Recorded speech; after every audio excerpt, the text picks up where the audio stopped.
Ambassador Elena Vasquez had gone to the Galactic Council in good faith.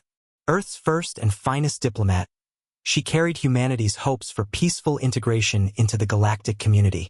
Her last words, broadcast across the cosmos as the noose tightened around her neck, were, "You've made a terrible mistake." The Council had deemed humanity too aggressive for membership.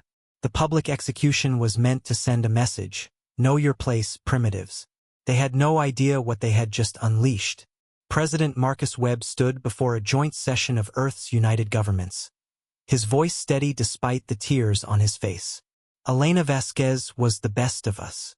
She believed in peace, in diplomacy, in building bridges. He paused. They hanged her like a criminal for the crime of being human. Today we stop trying to join their galaxy. Today we take it. The transformation was immediate and total. Every resource Earth possessed, every brilliant mind, every pair of willing hands turned toward a single purpose. Not conquest, something far more terrifying. An eternal war of retribution. Dr. Kenji Tanaka led the team that cracked FTL communication encryption in 3 weeks. They think their technology is supreme because they've had it longer, he told his exhausted team. But they've grown lazy. We're hungry. Within months, ghost transmissions began infiltrating council networks. Images of Elena's execution played on loop in their homes, their ships, their dreams. Subliminal frequencies induced paranoia. Data viruses corrupted their historical archives, replacing their glorious past with records of their crimes. The Council dismissed it as a minor cyber attack from a species that hadn't even achieved proper FTL travel. They were wrong about that too. Captain Sarah Mitchell commanded humanity's first true warship, the UES Vasquez. The ship materialized in the Altair system without warning, a feat the Council deemed impossible for a species without jump gates. The mining colony's defense fleet never stood a chance. "We're not here to occupy," Mitchell announced to the survivors. "We're here to haunt you. Every system, every world, every moment of peace you once knew, gone. You killed our angel of peace. Now you get our demons of war." The Vasquez vanished as suddenly as it appeared, leaving behind a crippled infrastructure and a message burned into the colony's central plaza. For Elena, Ambassador Gorlex of the Thrakkery Empire addressed the emergency council session. "They're barbarians, terrorists. We must unite and crush them." The Centauri representative disagreed. "Have you seen their tactics? They're not trying to win. They're trying to make us suffer." She was right. Humanity didn't attack to conquer. They struck to terrorize, to destabilize, to turn the Council against itself. Supply convoys vanished. Diplomatic ships found themselves stranded in dead space. Council members woke to find human graffiti in languages they couldn't understand painted on their walls. "Remember Elena?" Then came the broadcasts.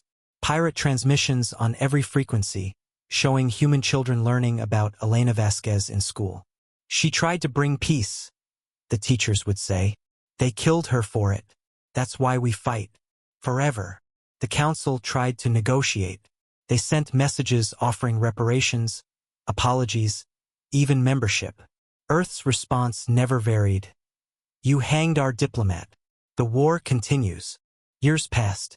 Council species that had stood united for millennia began to fracture.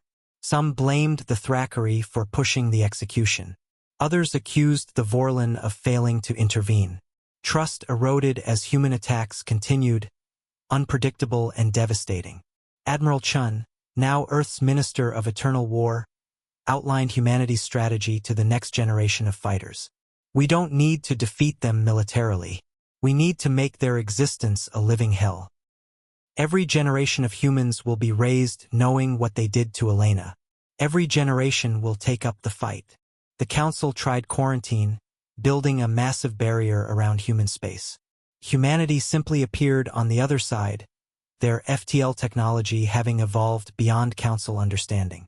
They tried biological weapons. Humans adapted and returned them tenfold. They tried to bomb Earth itself.